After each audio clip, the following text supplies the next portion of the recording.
Hello and welcome back to the My Betting Mate Kickoff, your football podcast looking at all things A-League and English Premier League. I'm once again joined this week by Nick Dabano. Welcome back, Nick. No, thank you very much, Matt. Another big weekend in both here and over in the UK. Yeah, the A-League has all of a sudden just blown up. There's storylines everywhere you look as we head into the last few rounds of the home and away season.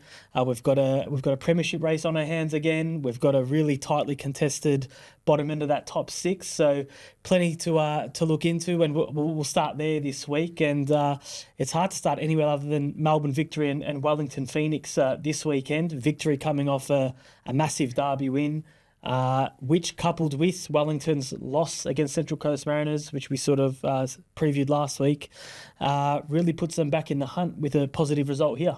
Yeah, it gives them, I guess, a chance now. You know, they're 5 points behind both Wellington and the Mariners on the table. There's 2 games left for all these sides. Sorry, 3 games left, but 2 after this week. And it sets up for a huge game this Friday night at the Cake Tin. I mean, Wellington at home have been really good. They take on a Victory side who, with a win, can go 2 points behind Wellington. If they get a little bit of help as well from Western United, they could be 2 points behind the Mariners with 2 games to go. And then that is where it becomes a really, really fun end to the season where you'll see potentially a 3-horse race for the Premiership. We all know you finish in the top 2, you get the week off. It's in your control. You finish top, you have everything going your own way. I mean, you get the chance to, not only dictate where you play that first leg semi, but if you get through, you have a guaranteed home grand final now, which is so great. It's great to see that that's been reversed, and now it's back to the way it was, that, if you are that highest ranking team, it's on your home deck. So this is a big game. I mean, Victory last week, it was a good result against Melbourne City. They came back, they got the win. Bruno Fornaroli and Damien De Silva getting on the score sheet. Daniel Arzani was very good. And just the result they needed. 2 straight wins now at home. They've turned the tide a little bit after the international breaks. This is a good little patch from Victory. But for Wellington, conversely, I mean, disappointing. Going to Gosford against the Mariners, who were coming off a short turnaround. I know Wellington were travelling, but they did well to get it back to 1-1, but then to concede a late goal like that, it's a real sucker punch. And it hurts their chances because now it's out of their control. They have to rely on results elsewhere, and the Mariners have still got, some tough games in this stretch. They have to play Adelaide and the Jets after Western United this week, so it's not going to be all their own way. But suddenly, where it looked like they were in the driver's seat to get that premiership, they've just invited a lot of pressure upon themselves. And if they lose this week, suddenly it could be we just need to hang on to getting into the top 2 because Victory will be right down, breathing down their necks. Yeah, it puts a lot of emphasis on this week's result. I think Victory, though, Fornaroli's return to form undoubtedly been, I think, their best football all year has come when Fornaroli's been at his absolute best. I've always felt with Victory and with Popovic in particular, very strong base unit, like a very solid, like even at their worst, like just a very solid team. But the quality of their individuals can really just see them jump from here to here, and they can beat anyone on their day. Fornaroli this year, what have you sort of made of him and I guess the impact he's had on Victory? It's been a bit of a renaissance year for Fornaroli because he made the move to Victory during the season last year from Perth. And last season was a tough season for Victory. Bruno came in mid-year. He had some moments. I think he scored still about 6 or 7 goals, but he didn't look like the player of old. But this off-season, I don't know what he's done in the gym and what he's done in that training field to get himself back to that level he's at right now. But he's just been unbelievable. He's in the driver's seat to win the Golden Boot again this year. I mean, he hasn't had a season this prolific, I don't think, since maybe his debut season at Melbourne City. He's coming close to now 20 goals this year. I think he's 2 off now. And you'd back him to get to 20 if it's not in the regular season, to at least do it in the finals. I think that it just goes to show that, as you said, when Victory play well, it's usually because of what Bruno can do. And you saw when Bruno was away, how much they missed him from an attacking sense because he's just such a different striker to what we have here. He drags players all over the place. He's able to hold the ball up. He can score goals out of nowhere. We've seen some of his greatest goals, I think, in the A-League this season alone. And I think that, despite his age, the skill set that he has means that, he doesn't need to have that extra yard of pace he may have had at Melbourne City. He can do it all with his own sort of skillful attributes because you don't lose that touch. You don't lose that eye for goal. So, I think he's just that X factor that Victory need. And in those games when it's going to get to the finals and you just need someone to step up and have a moment of brilliance, Bruno is You'd probably say in the top 5 in the league, he's that kind of guy you can bank on to have a big moment in a game, whether it's just scoring a penalty, scoring a tap in, or pulling something out, a rabbit out of the hat, and being able to, will a team over the line with a big goal from range. Yeah, is there someone you're backing in that golden boot race? Not to jump around too much, but I think Bruno will get it, but I think Taggart's hot in his heels. Taggart's having a great season at Perth Glory, but I think Bruno will see it out. It's sort of become now a bit of a two-horse race. Stamatolopoulos scored for the Jets on the weekend, but I think now Bruno and Taggart are probably looking like the odds-on favourites, unless someone, comes out and scores a bag in the next 3 weeks or goes on an incredible run. I just can't see Bruno or Taggart I can't see it being anyone else bar them. So, we'll see what happens these final few weeks. Yeah, awesome. And then Phoenix, any concerns there? Obviously, if they were to lose this weekend, they've been such a sort of momentum team this year, and they've managed to will that through all season. Do you think it's important for them, from a finals point of view, to finish this home and away season strongly? Do you think bad form heading into that could hurt them?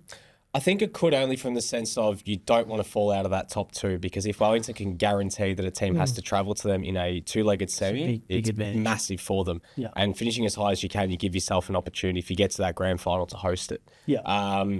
I wouldn't say that there's concerns, because Wellington have had a really good knack of bouncing back after losses or poor performances. Sure. We've seen it in the past that they've just been able to, the next week, flick a switch. And Giancarlo Italiano's really good at finding results. Yeah. I just think the Mariners are right up for that game. It's that case of going to Gosford's so hard to win, but also going to Wellington is so difficult. I think only one side has actually beaten them. That was the Jets earlier this year. Yeah. So it's a tall task for Victory. They drew there earlier in the year 1-1, and it was a late penalty that gave the Knicks a point in that game. But I think that Wellington being back at home, it's certainly going to make it so difficult for Victory. And I really hope that, the Wellington fans get out and about for that game. And if they can get there and make it as much of a, intimidating atmosphere for the Victory fans, it's going to be a great spectacle. Yeah, it should be a great game. The other, I guess, game that's worth looking at this week is the Sydney Derby. Obviously, derbies are always big contests, but this one will have real ramifications in the race for the final spots. Both sides would be looking at this as an opportunity to really seal their spot in the 6, whilst a loss really puts them back in the race to miss out of finals altogether. Yeah, you got the three sort of Sydney suburban sides at the moment in those last 3 spots in the 6, all right now being dragged back into the sort of the dog race. I mean, they all lost on the weekends. MacArthur losing against Western United when leading 2-0. Sydney losing against the Jets. I mean, that's such a disappointing result. You can make what you will about the Robert Mack red card and, the circumstances around it. But even before then, they were behind.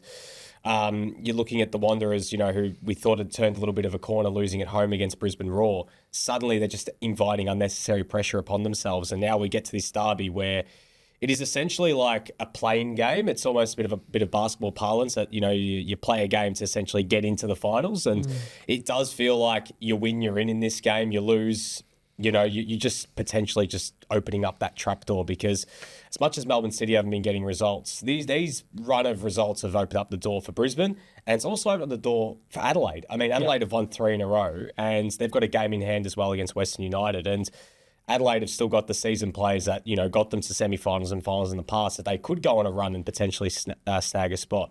So it makes this game huge, because the other side of it is you win, you potentially get that home elimination final as well. The funny trend about this one is 6 straight Sydney derbies, 6 straight times the away team has won. So that's something going in the Wanderers, favour, if you want to look at sort of the form line. It's so hard, it feels like, to get a read on these teams at the moment, because we were talking about how good Sydney were only a couple of weeks ago. They beat the Mariners. Wanderers were. Yeah, and then you see they come out and they lose against the Jets side. They hadn't won since January. I mean, you look at the Wanderers, who a great win the week before, and then a shocking 2-1 loss against Brisbane. Yeah. So who knows how this game's going to go. A draw would be great for the neutral, because it sets things up great for the last 2 weeks of the season. And the added wrinkle to this is Wanderers lose, Melbourne City beat Perth. They play each other next week. Be a 1 point separating them going into that game. Talking about a big game, just to add a little bit of extra stakes, especially for the Wanderers, this is a game that they do not want to lose, because if they can get a win here, they're essentially in. Yeah, obviously the final 2 games for both those sides. Sydney, after this week, they take on MacArthur away and Perth at home, whilst Wanderers have to play City at home and then Victory away. So I'd probably rather Sydney's run home there, probably placing even more importance on this for Western Sydney. Absolutely. And if Victory's playing for potentially a premiership or a top 2 spot in that last game at Amy Park, it's just going to make things all the more difficult. And for Sydney, I mean, they win this game. Macarthur away is not going to be easy because they're probably going to be battling for a final spot again next week. And then Perth Glory at home, Perth at bottom now. Perth, it seems like they're already focusing on where their vacation's going to be at the end of this season. So I think for them, they see that as probably 3 points in the bank. So you get a win here for Sydney, you'd back them to probably go on and I think seal an elimination. Let's say seal an elimination final, but beat Macarthur next week, then you probably got that home elimination final wrapped up as well. Yeah, fantastic. All right, we'll look at the rest of the games this weekend. We'll go through them one by one. Wellington Phoenix taking on Melbourne Victory. We've already spoken about this one. Do you have a tip there? Going to draw in this game. We've had 2 draws already this season, both 1-1. I think we get it again, and I think that is a big win for Wellington if they can get a draw. I think they will take it, considering even if they do lose ground on the Mariners, all things considered, if it means that they just get that home semi-final and they get that week off, I think they'd be okay with that. Yeah, I go draw too. I think that's the minimum result Wellington will want, and I think they'll get at least that. And always tough to travel to Wellington. Adelaide United taking on Macarthur. You touched on Adelaide briefly. They've turned a bit of a corner. They've sort of injected themselves back into that the finals race, depending on results elsewhere. Do you see them getting the 3 points against Macarthur? You know what I do? I know they've beaten down on Newcastle, Western United, and Perth Glory on the weekend as well. But this is going to be a real test. They're at home. It's their final regular season home game as well. So it's the final chance potentially that we'll see Nestor Irankunda in an Adelaide jersey at home, at least in this stint. Who knows what happens when, it's all said and done. But I think Adelaide win this game because Adelaide would be believing right now, knowing they've got, which we'll talk about, their game in hand on Tuesday night against Western. You win this game, it just puts so much more pressure on the sides above you. And Macarthur at the moment, they were so disappointing against Western United, going up 2-0 and conceding 4 goals in about 15 minutes after half-time. Really disappointing loss for them. They've invited unnecessary pressure. Got to say, Adelaide fans got to get out to this game, get out to Coopers, not only just to farewell Nestor, because we'd love to see Nestor play in finals. I think it'd be great to see him get at least one opportunity to play an extra game. Any more opportunity to watch Irankunda here in Australia is great. Yeah. So if they can make that a really strong atmosphere and it's a bit intimidating for Macarthur, I think Adelaide's going to win this game. Yeah, I think Adelaide are probably the smart bet there, given Macarthur. This is their second game away from home in a row, and they really did flag in that game against Western. So yeah, Adelaide for me there as well. Western United taking on Central Coast Mariners. Mariners now the Premiership favourites. They've got to travel in this game. Where do you see this one going? Well, we've had one sample size of Tarneet in the A-League men's, and I'll tell you what, from all reports, it was a great little atmosphere down there, so I'm excited to see it again this week. And it's a nice little occasion for them because they'll have their women's team playing in a final straight afterwards as well. So Western fans as well, get on out for this game because as much as finals is out of the window, if they can play spoiler, it'd be huge. I don't think they win this game. I think it ends as a draw. I actually think they get something from it. We've spoken about it for the last few weeks. They're playing with a lot of spirit at the moment. And to come back from 2-0 down and get a win against Macarthur, I think that is such an incredible result. And this is a potential sort of trap game for the Mariners. This is the game that I think they'd be looking at and going, oh boy, this is the one that, we have to travel. We haven't been here before. It's, this is a smaller ground now. We're playing that it might feel like a bit more of a proper Western United home game where it's going to be a lot more fans sort of packed into that training facility. So, you know what? I think Western gets something from this and throw a bit of an added wrinkle in that title race. Yeah, the Western, the new ground for Western probably does give them a bit more of a home advantage. They don't get massive numbers, but it looks a lot better in a smaller stadium, creates a better atmosphere.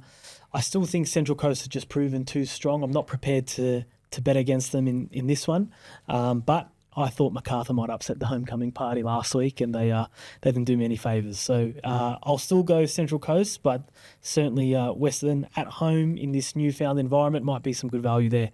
Brisbane Roar taking on Newcastle Jets. How do you see this one going? Must win for Brisbane, and I think they do it. Newcastle got a much-needed win against Sydney FC on the weekend. Brisbane back at home. There's a lot riding on this game, and I think that they'll win this one just to make things even more exciting going down in that final fortnight. Yeah, I think Brisbane too. Newcastle have had this habit of picking up results where you least expect them to, but they've never really been able to build on that and turn that into a good run of form. So on that factor, the fact they're going away now, I think Brisbane Roar win that one. The Sydney Derby, again, another game we've already spoken a little bit about. Tip for that one? We finally don't get a winner. Finally not the visitors either. It's not going to be the home side either. We're going to draw in this game. I think both teams will cancel each other out. It'll be hotly contested, hopefully a good crowd down at Allianz Stadium as well. But I think that this one will end in a score draw. Okay, I've got Sydney FC in this one, so we'll see how that one pans out. Melbourne City taking on Perth Glory. City, no excuses here. They really need to win this game. 1 point out of a possible 9 in their last 3, and they're still alive somehow. Like by the virtue of the teams above them dropping points, they're still well and truly in it. And they actually control their own destiny at the moment, which is still quite incredible. Because if they win this game, it gives them at least a chance. Actually, no, they don't really entirely control their destiny, but if a result goes their way the night before, then they get back in control. I think they win at Amy Park against Perth. We spoke about Perth. I think that their focus is now turned towards the off-season. Yes, they've been plucky. Yes, they've been gallant, but I think Melbourne City will flex and they'll come away with a win here. Yeah, I think City are the obvious choice there, but hopefully it's an entertaining game nonetheless. We'll also talk about a catch-up game that's coming up. Western United taking on Adelaide United Tuesday next week. Obviously, we're recording this on Monday, so not tomorrow, the Tuesday after. How do you see that one going? In Tarneit again, and this game, especially if Adelaide wins, going into that, and if they could be, by the time kickoff starts, only 3 points behind the Wanderers going into that game. If they win that, I think they'd just be behind them on goal difference. They have the same amount of wins, but the goal difference would be the tiebreaker that then would come into play. This is tough because Adelaide will have the extra day break. Yeah, it's in Tarneit. I'm going to draw. Yeah, I was going to draw too. It's a bit too far in the future to really know too well, but it's going to happen before we get the next step out. So we thought we'd have a look at it. All right. Well, so with that, we'll head over to the UK and have a look at the Premier League. Obviously, a big result this morning with Manchester United playing the spoiler to Liverpool's title hopes. Not that Liverpool's title hopes are over yet, but United securing a 2-2 draw at Old Trafford. A nice little thing for United fans to hang their hat on, I guess, potentially upsetting Liverpool from another piece of silverware this year, having knocked them out of the FA Cup only a couple of weeks ago as well. But yeah, where do you think this leaves Liverpool, this result? It's still not disaster for them completely, but they would have been a lot more comfortable with 3 points. Well, when you see that Arsenal and City got the job done the day before and then Liverpool dropped those points, I mean, it really just puts the ball back in the court of their opponents. They're now out of control of their destiny and it invites pressure upon themselves. Look, a point is better than none because at one point it was looking like United were going to win that game.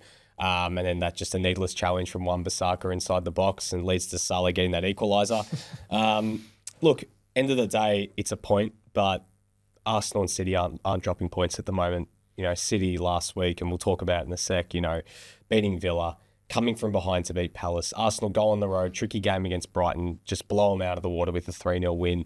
They're not losing. Yeah. And especially now as we head into this week where European football returns and all 3 teams will be in action this week, it makes it even more important because the turnaround's going to be tighter. It's going to mean more rotation, more tired bodies. Games are going to feel harder. It's going to feel more in the mud. It'll be better for the teams that play against them.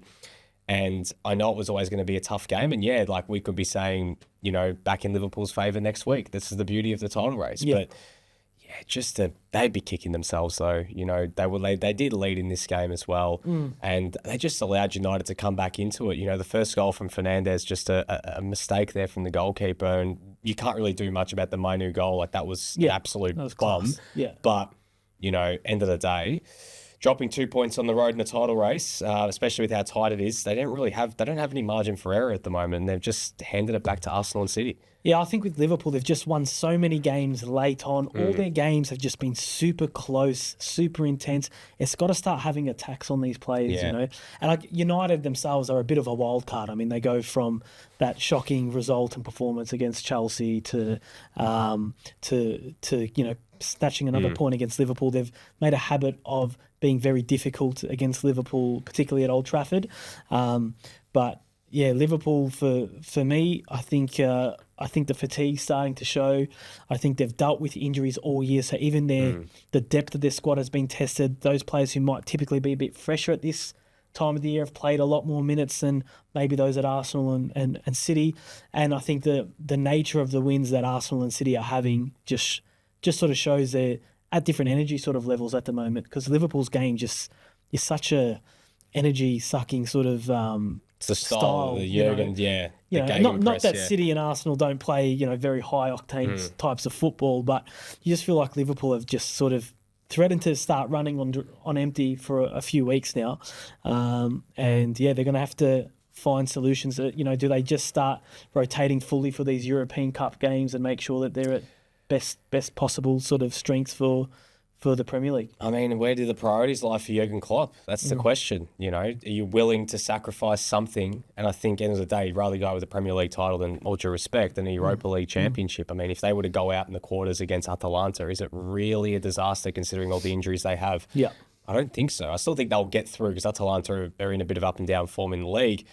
But you think about who's waiting on the other side of that. Even if they get to the final, you've got a team like Bayer Leverkusen who haven't lost a game this season. You've got potentially AC Milan or, these are tough games. And it just creates so much unnecessary pressure. And this is not to say to throw the towel in, because as a competitors, I think they want to win as much as they can. But you kind of get to that point where it's like, well, where's our priority at the moment? Even against Sheffield United last week, took those 2 late goals and that unbelievable strike from Alexis McAllister to get him over the line.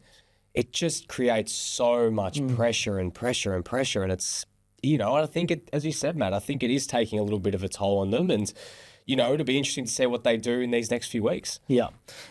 Manchester City, on the other hand, it was a bit of a tricky game against Crystal Palace, probably trickier than they would have liked. But I thought the win over Aston Villa sort of in that midweek round of games was sort of telling of, this is a City side that thrives on that pressure.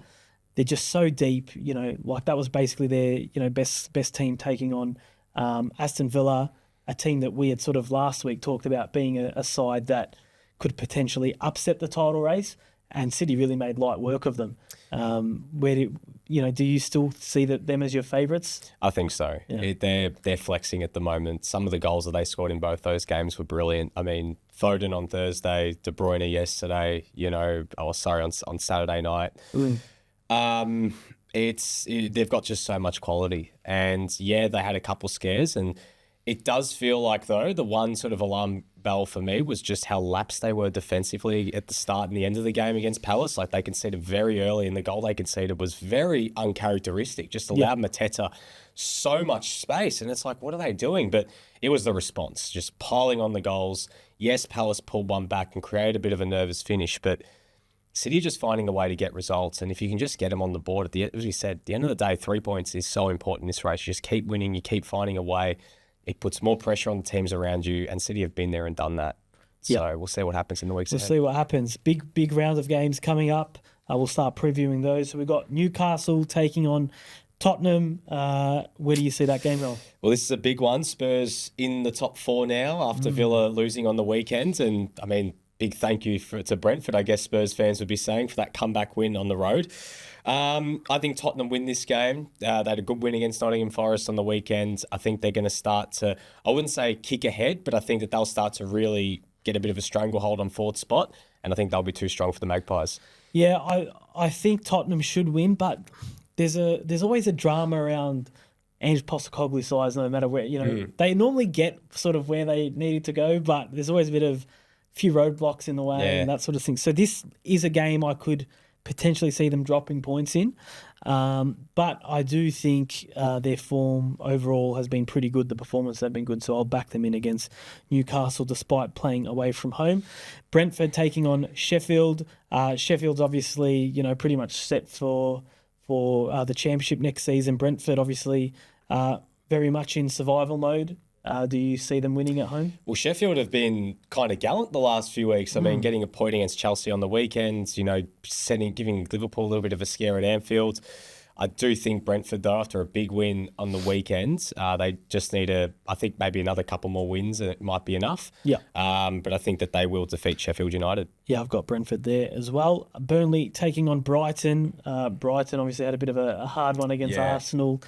They travel to Burnley now, team sitting 19th on the table. Do you see Burnley picking something up here? Burnley are alive. They gave Everton a bit of a run for their money, but I think Everton just professional win on the weekend. Brighton do need a result. Going to go a draw in this game at Turf Moor. I think Burnley will get something from this one. Okay. No, I think Brighton might bounce back, but we'll see how that one pans out. Manchester City taking on Luton Town. I really don't see any reason not to tip City here. Yeah, I mean, I think City win, but I think it doesn't come without a bit of a scare. This is my bit of a bold take here, but I think Luton at the moment are riding a bit of a wave. Like their win on the weekend was brilliant, defeating Bournemouth, coming from behind.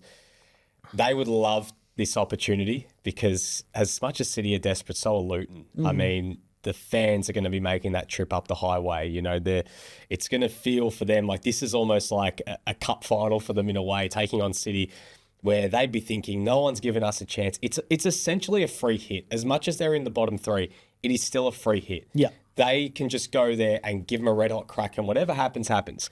Yeah. I still think City win this one. But I will say Luton do get a goal in this game and do make it a bit interesting. Okay, so no clean sheet for City there. No. Maybe that's something to look out for in the markets. Nottingham Forest taking on Wolves. Forest desperately need the points now. They're at home. I fancy them in this one. I don't know why. Something's telling me a Forest win, but how do you see this one going? Oh, this is tough. I mean, Wolves, disappointing result on the weekend. Nottingham, still in the moment in survival mode at the moment too. At home, I don't know if it swings too much in Nottingham's favour. I'm going to say Wolves bounce back and win this one. Okay, Bournemouth, Manchester United. United, like I said, a bit of a wild card. Bournemouth may be coasting a bit at this point. But any team playing United is always going to want to win that one. What side of the bed did Manchester United wake up on today? What are we going to get? I mean, I'm going to say United win this game. I think they do get the job done. You said Bournemouth might just be coasting now, so I think United win. Yeah, I've got United there as well. Liverpool taking on Crystal Palace. Palace, as we touched on, did give City a good run for their money. Liverpool's at home here. I rarely tip against Liverpool at home, so I'm not going to do any difference today. Nah, I don't disagree with you one little bit. I think Liverpool bounced back and win quite emphatically against Palace. Yep. West Ham v Fulham. Two teams that have upset my tips a bit this year. I think West Ham at home, I'm prepared to give them the nod here. I think the Hammers win, but the added wrinkle, they are playing Leverkusen in midweek. Mm-hmm. How do they tackle, coming back from playing against such a big opposition for them, a team that hasn't lost this year. So that might actually swing the pendulum in Fulham's favour, but I think West Ham will win at home. Yep. Arsenal taking on Aston Villa. Villa, a team that are probably fallen off that wave a little bit at the moment. They need to rediscover some form. Tough place to go at the Emirates. God, wouldn't Unai Emery love to get one over Arsenal in this one at the Emirates? I think Villa are going to be up for this one in particular because it's going to be them against the old foe or Emery against the old foe. Yeah, I still think Arsenal win this game, but again, coming off that game against playing against Bayern Munich in midweek, the same thing with City against Madrid and Liverpool against Atalanta. It's just something to keep in mind for those watching on this weekend. Yeah, I'll go an Arsenal win there as well. But yeah, it's going to be an interesting game, that one. And then we've got Chelsea taking on Everton. We said, what side of the bed do United wake up on? It's a bit the same for Chelsea at the moment. Yes, and you know what? I'm going to say Everton win. Yeah, I think that Dyche will have them up for this one. They'll go to Stamford Bridge and get a win and probably not all but solidify, but give themselves a little bit more breathing room in that survival race. Yeah, I can see this one ending in a draw, so I'll tip a draw there. All right, well, that wraps up the pod for this week. Thanks for joining us once again. Be sure to check out My Betting Mate for the Premier League Pulse and A-League Alert articles, which will be published later this week. Thanks, Nick, for joining. No, thank you again, Matt. And we'll see you next week.